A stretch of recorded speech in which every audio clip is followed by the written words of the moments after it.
Vous parliez de l'Ukraine, Véronique. La crise franco-algérienne met en lumière d'autres désaccords, cette fois entre le président Emmanuel Macron et son ministre de l'Intérieur Bruno Retailleau. Et chacun est dans ses compétences et l'accord de 1968, c'est le président de la République. Le message du chef de l'État est très clair dans le Figaro.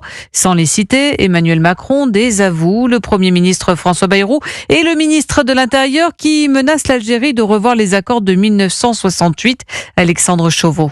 La menace de François Bayrou sur les accords de 1968 avec l'Algérie était claire. Emmanuel Macron vient pourtant de désarmer symboliquement le Premier ministre. Je suis totalement favorable, non pas à dénoncer ces accords, mais à les renégocier, confie le chef de l'État au Figaro, prônant un dialogue exigeant et respectueux avec Alger, loin du bras de fer souhaité par Bruno Retailleau et engagé par François Bayrou. Politiquement, le désaveu est cinglant pour le locataire de Matignon, comme pour la place Beauvau, qui ne remet pas pour autant en cause la participation de Bruno Retailleau au gouvernement. La question se posera quand il sera empêché sur le champ d'action qu'on lui a confié, pas sur la diplomatie, répond son entourage.